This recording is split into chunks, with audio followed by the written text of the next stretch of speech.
Stormstormer, congratulations! First series for you guys up against Nigma Galaxy, and you get a win. Obviously, it probably wasn't in the fashion you wanted, but how do you feel about this series and how you guys played as a team on Entity? Okay, hey guys. Yeah, thanks for having me, and of course, thanks for the congrats.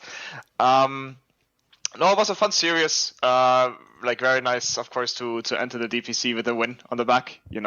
Was some fun games. We felt a bit sad, of course, after game 2. Like these games that go very, very long, go like almost 60 minutes. When you lose them, they're like ah.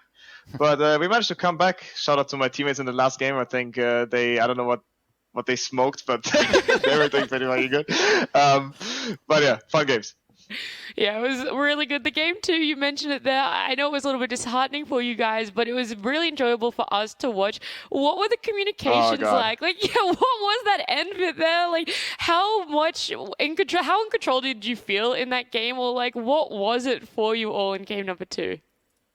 I mean, we felt like very comfortable, like how the game progressed. Like at like minute 25 roughly, we felt like the game was going pretty well for us. We got like this Roche and everything. Then we messed up a little bit our movement on the map. We lost a lot of map control. We messed up, I think, like a fight on top, and they got really ahead from that, and they started just snowballing. And then there's of course this freaking secret of thrown happened. Where like they run down mid, and then we're like, okay, nice, I have no bike. We run down mid, and then I have no buy, and they run down mid, and we're like, okay, we probably lost. But then Kat told me he's just saying, guys, I got skew of talents, and he just I don't know, gets them all to the freaking fountain. I don't know, it was crazy. We didn't even know what's happening. We were just like, okay, let's go throne again. Who was the most vocal one saying go throne? I don't even know. I think I know who was the most dead inside one after he went through and he died. It was Katsuomi. He's doing like the 3-man skewer into our fountain. He's killing all of them, and then we like die in front of the front, and he's like, "Oh no." Was there what? Yeah, was there a single person on the team that said no, we should not go for the throne? Let's try something different. No, not really, honestly. Like everybody was like, maybe now we can go through, and people just went with the flow. You could maybe wait Roche, you could maybe camp on an ops or something, but somebody said go through, and the others just blindly trust him, which is kind of nice, of course. But it didn't work out like 2 or 3 times. Was there an idea to use double chrono on the throne? Yeah, there was actually. Like we wanted to do that in the end, but it didn't work out. I don't know what exactly, but we wanted to ninja gear Watson in and make him just chrono race and hit the throne. Like what Toby said, like I have Deso, go. But that didn't work out. All right. Hello, Mr. Stürmi. Congrats on the win. I also have a question about game 2. So you touched on it a little bit, but I felt that your guys' mid-game and team fighting in game 2 was kind of sloppy. After the game, did you guys talk about this at all? So I feel like Amar's Razor caused you guys a lot of issues. He was just running in, and I feel like you guys didn't really respond to it properly. I think there's a few fights where you could have probably just blown him up and then continued the fight after. But can you tell me a bit more about how you guys felt? Yeah, I mean, we felt the same. I mean, about the question how we discussed it after the game, our coach just basically came into the channel, was like already on the next step, was like, okay guys, don't worry about this game. He was already into the drafting mood, He was like, okay, they might have second pick, now we adjust this. So we didn't even like focus too much on it, because we knew, of course, we messed up those team fights. We were in the lead pretty convincingly, and then we messed up like 1 or 2 ultis. And like in the end, Amar Razor just didn't die, and everybody like it's like one of those drafts. You press 2 ultis, like the hero doesn't die, and you're like, okay, you fucked up, and everybody just like whatever, we messed up. So no, we actually didn't have any concrete talks about team fighting at all. This will probably happen when we just watch replays and analyze it. Yeah. But we basically just instantly moved on and focused on the next game, because we obviously, after games like these, when they're like 58 minutes long, everybody's quite emotional. You're like, you don't want to lose these games, so we focus more on resetting than analyzing right in the moment. That's good.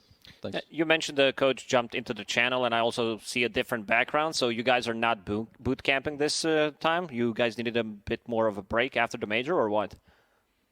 Yeah, exactly. I mean, it would have been like quite a long, quite a long run, like boot camping or like going into boot camp right after major. I think many teams are not doing it, right? I think I saw Liquid also was not in boot camp. I don't know if Gaiman was, but I think like They're many not. teams just like to maybe just bootcamp for the second half or not at all for this DPC, because everybody knows for the third tour you will probably bootcamp. It has the most points.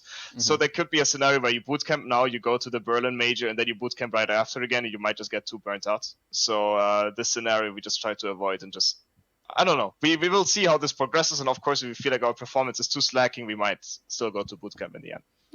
I want to know what you guys actually did in the break between the major and now. Like, you're not boot camping, so that's a bit of a break. But did you actually take a bit of a break from Dota at all? Did you kind of get to enjoy a little bit either at home or while you were in Peru? We are nerds. We don't get to take breaks. No, of course.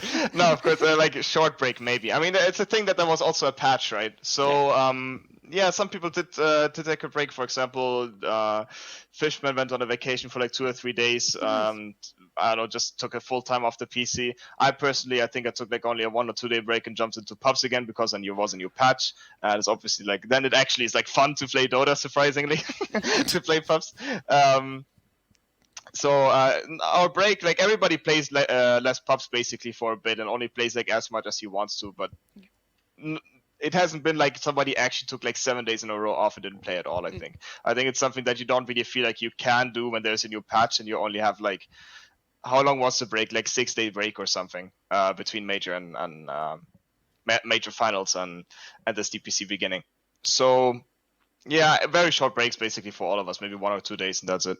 Yeah, I have one very quick last question. You mentioned that patch there. Is there a personal favorite new hero for you in this patch? Whether we'll see it in an official or just pub-wise for you, is there that hero?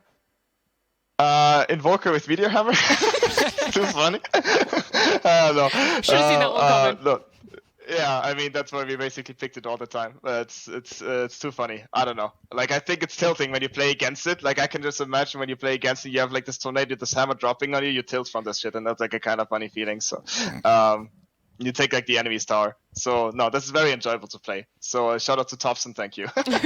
All right, we love to hear it. We'll let you go for now, though, Stormstormer. Hopefully we'll see you soon, and congratulations again on this win on your opening series. Thank you so much. Thanks for having me, and have a nice day. Thank you. Bye-bye.